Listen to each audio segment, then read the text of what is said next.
Good afternoon, everybody. Welcome to another 4 p.m. Bible study. My name is Jim Schaefer, and I share with you every Tuesday and Thursday a Bible study. And we are looking at glimpses of Jesus in the Old Testament. I apologize for being a few moments late. I was right in the process of placing a couple of items on Facebook. In fact, I still need to add a quick picture, so bear with me as I do that.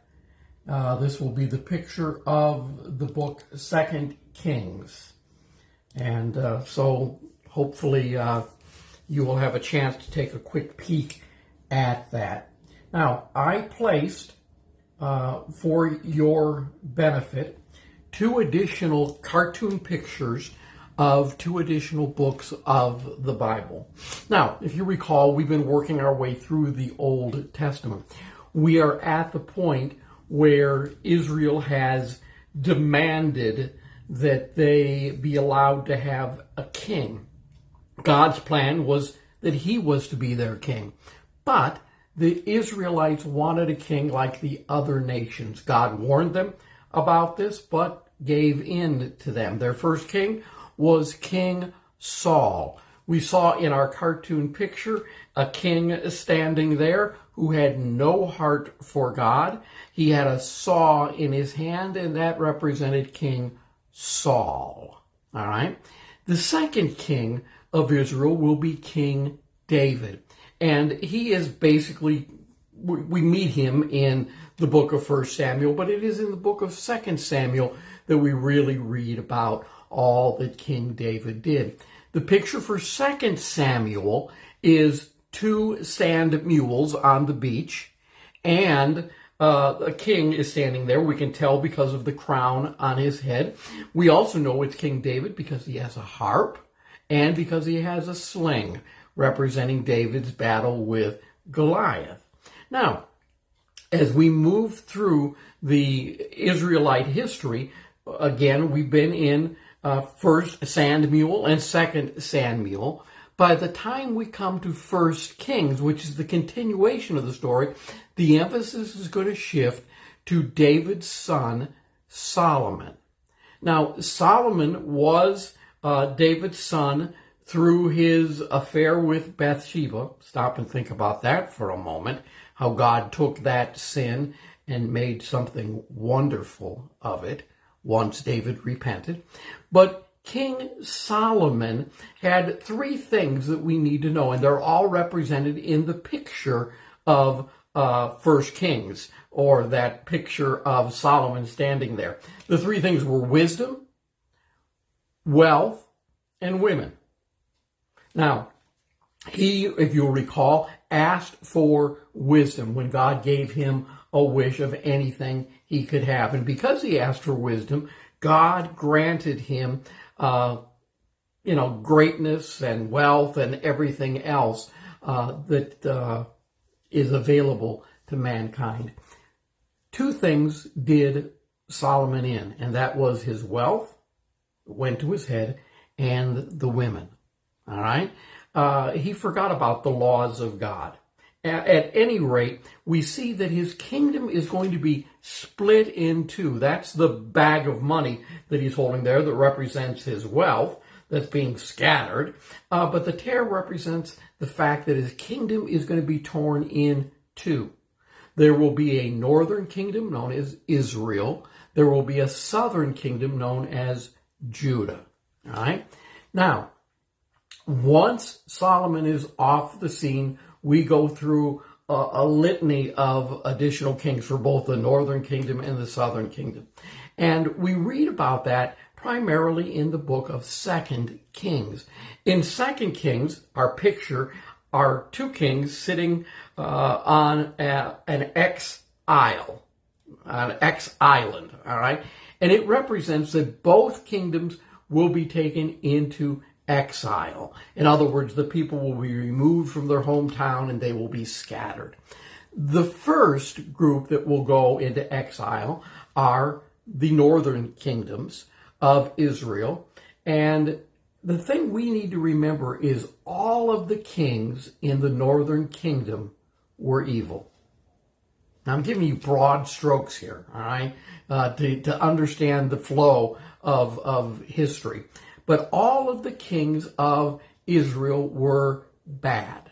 None of them worshiped God. None of them served God. And as a result, God allowed the Assyrians to come in and take them captive. That's where they went into exile. And honestly, we never hear of the 10 tribes ever again. They are so assimilated into the culture of the Assyrians that it's very difficult to find them. Now, some believe that the Samaritans that we read about during Jesus' day are some of the descendants from these 10 tribes. Well, the second group, the southern kingdom of Judah, and that's the one that Solomon's son is going to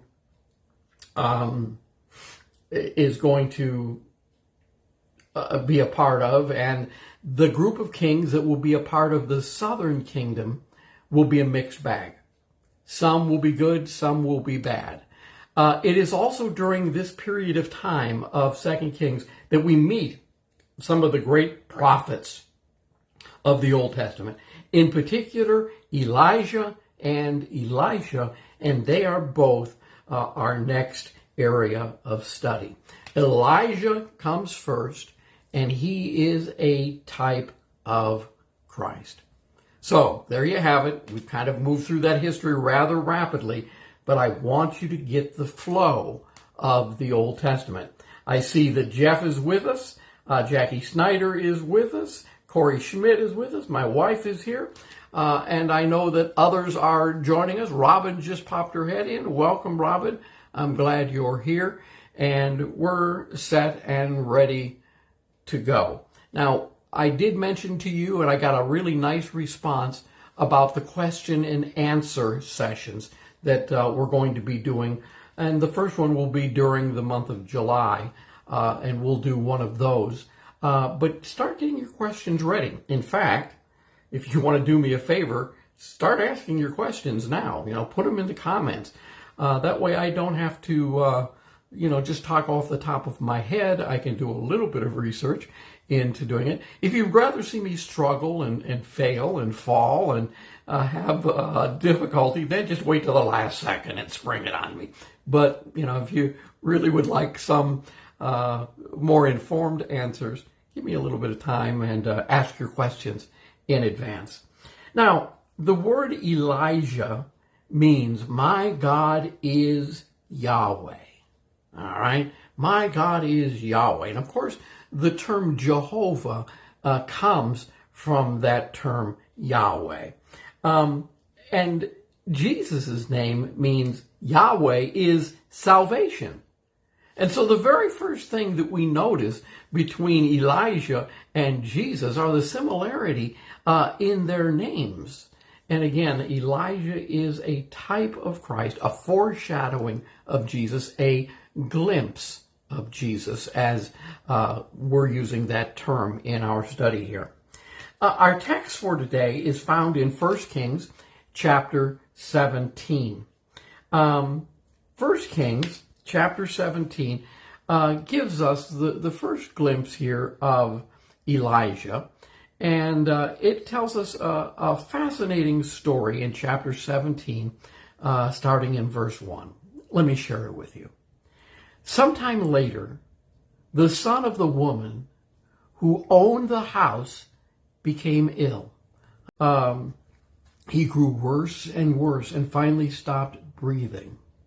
She, the woman, said to Elijah, "What do you have against me, man of God? Did you come to remind me of my sin and kill my son?"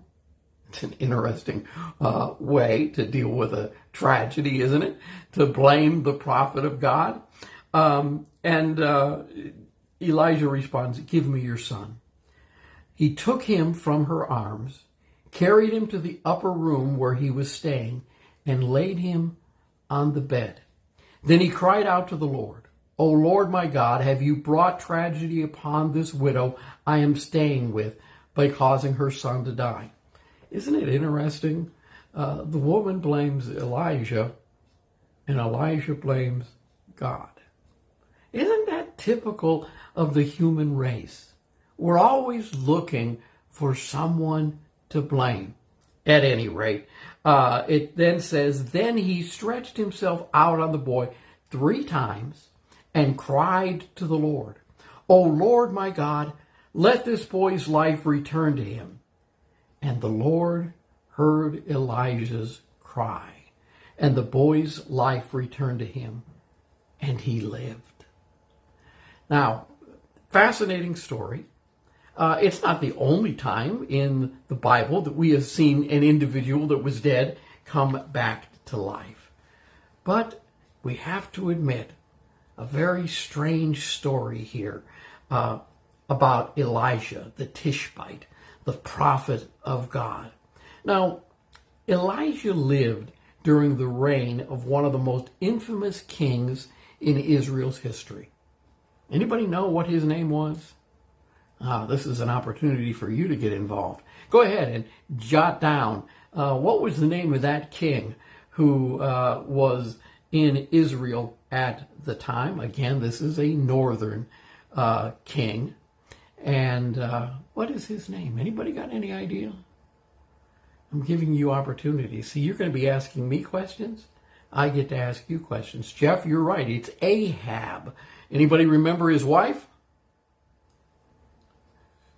Some of you have just said, isn't it good enough that we got Ahab? Well, his wife is the one that probably everyone knows. Go ahead. Put it in. Jeff comes up and he's saving the rest of you, I tell you. It's Jezebel. Now, Ahab and his villainous wife, Jezebel, remind us of someone. Now, Jesus is being foreshadowed here in the life of Elijah. Elijah was a prophet, strong in word and deed, just like Jesus. He performed some amazing miracles, including the one that we used as our text today, where he raised the widow's son. We're going to see that Jesus would perform this very same miracle 3 times in the gospel. All right, here's your next question. Jeff, you're not allowed to answer. It's up to Corey, it's up to Robin, it's up to the others that are watching. What 3 people did Jesus raise from the dead? Actually, there were 4 if you count himself. But I don't want you to count himself. I want you to give me at least one of the people that Jesus rose from the dead. You might not be able to give me a name, and that's all right.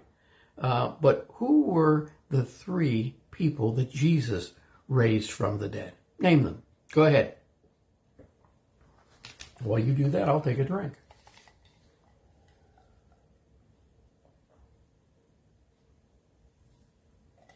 As you see, I'm still drinking water. No more Diet Coke, at least not very often.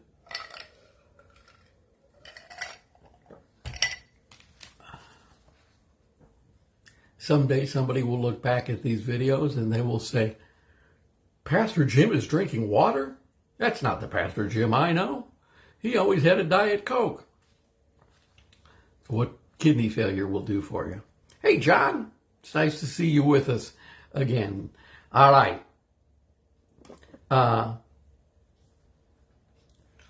Jackie has said a little girl, and that's true. He raised a little girl. She also has said Lazarus. That is correct. Anybody else have an idea? Who did Jesus raise from the dead?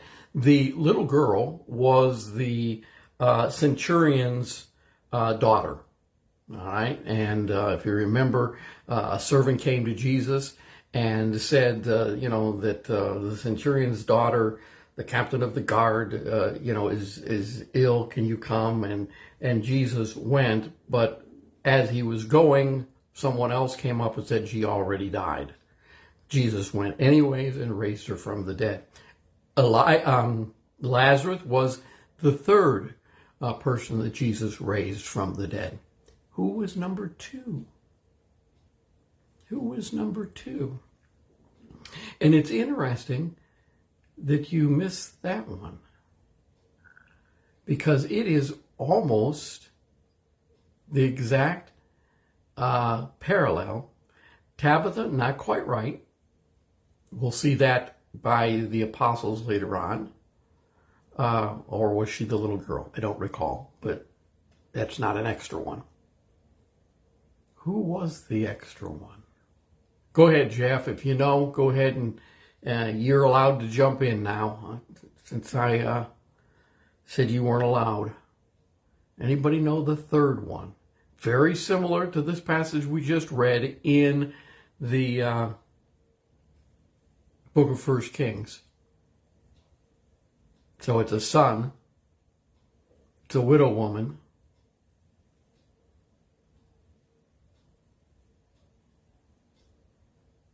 No one's going to answer.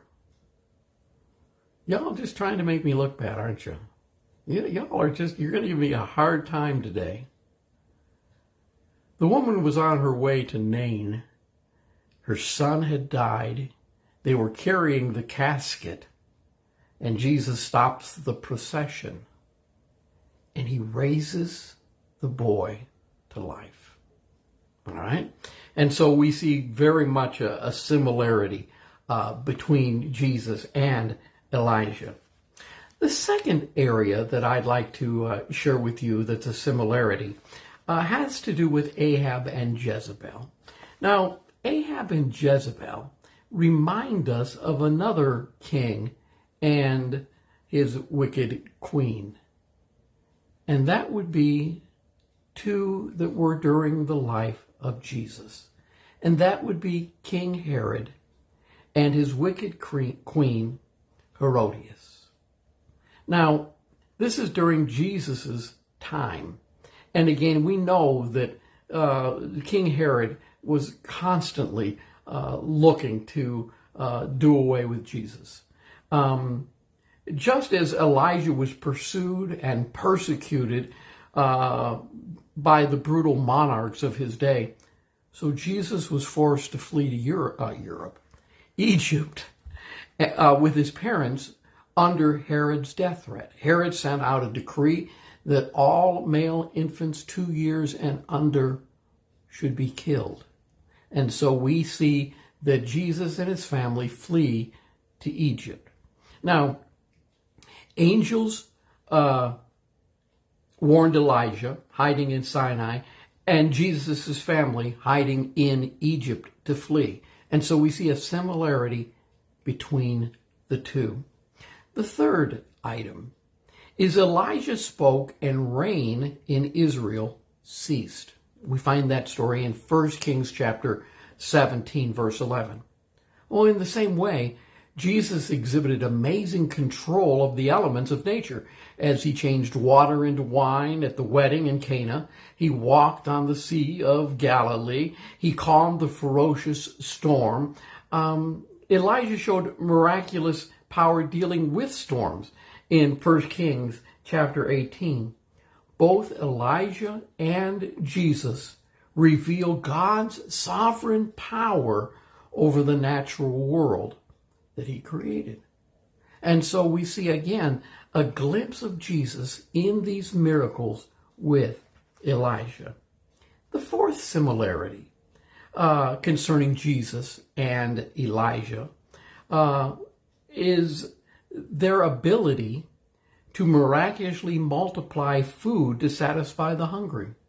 In 1 Kings chapter 17, verses 12 through 14, we read this conversation between Elijah and another widow. Listen, she replied, "I don't have any bread, only a handful of flour in a jar and a little oil in a jug. I'm gathering a few sticks to take home and make a meal for myself and my son, that we may eat it and die." Elijah said to her, "Don't be afraid. Go home and do as you have said. For this is what the Lord, the God of Israel, says. The jar of flour will not be used up, and the jug of oil will not run dry until the day the Lord gives rain on this land." And so, through Elijah, God feeds this widow and her son. And he does it miraculously. Well, we all know the story of Jesus feeding the 5,000 or the 4,000. And again, we see that these stories are very much similar.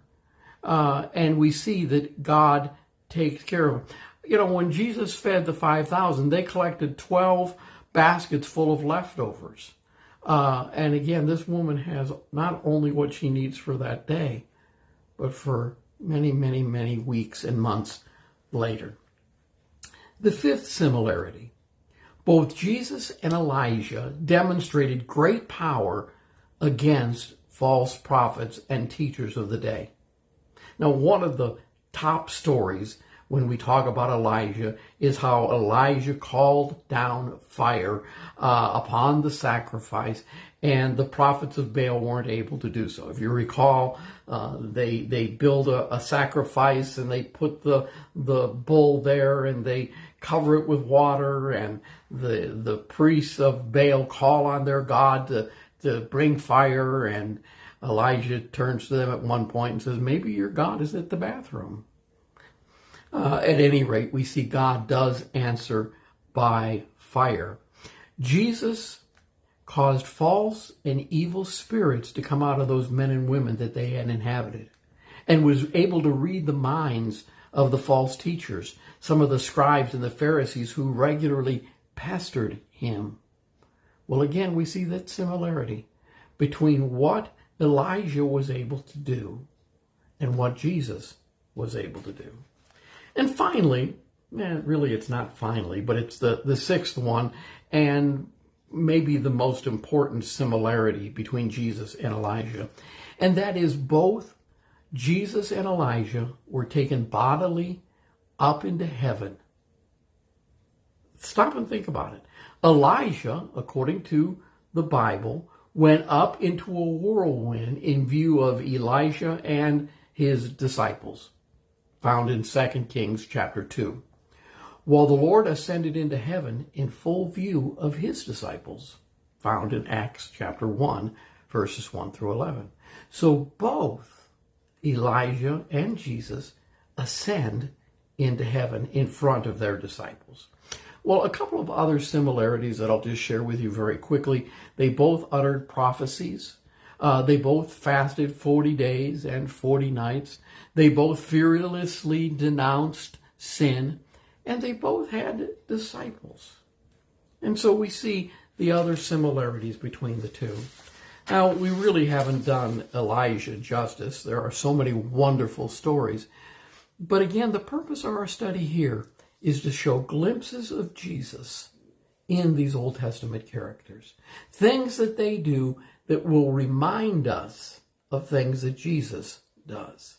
God is giving us and dropping hints along the way throughout the Old Testament.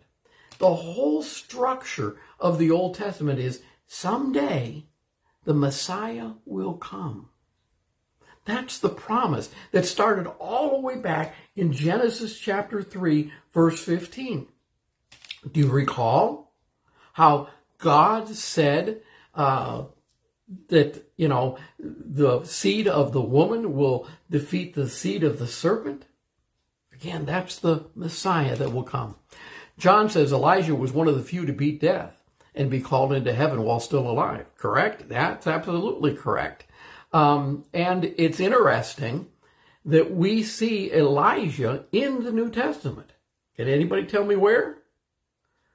The same Elijah, hundreds and hundreds of years later, is going to appear with Jesus, along with another Old Testament character. Who was that?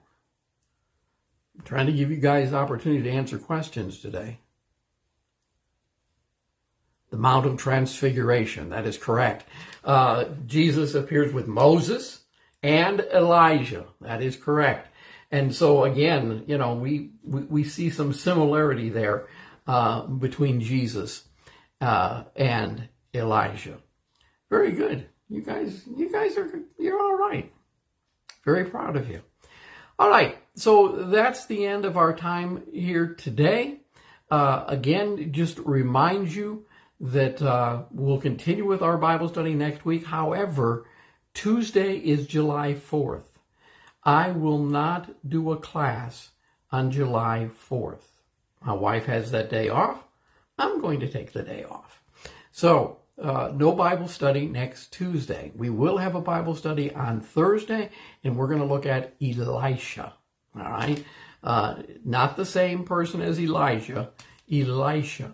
And so we'll take a look at him at Thursday of next week as well. Guys, thanks so much for being here and for being a part. As John says, we need more men in the world like Elijah and Elisha, and there is no doubt about that. Thank you, Jeff. I appreciate your kind comments, and all the rest of you. Thank you for taking time out of your day to not only listen and participate in this Bible study. I appreciate each and every one of you. Have a good day and a marvelous week, and I will see you all 1 week from today on Thursday as we look at Elisha. God bless.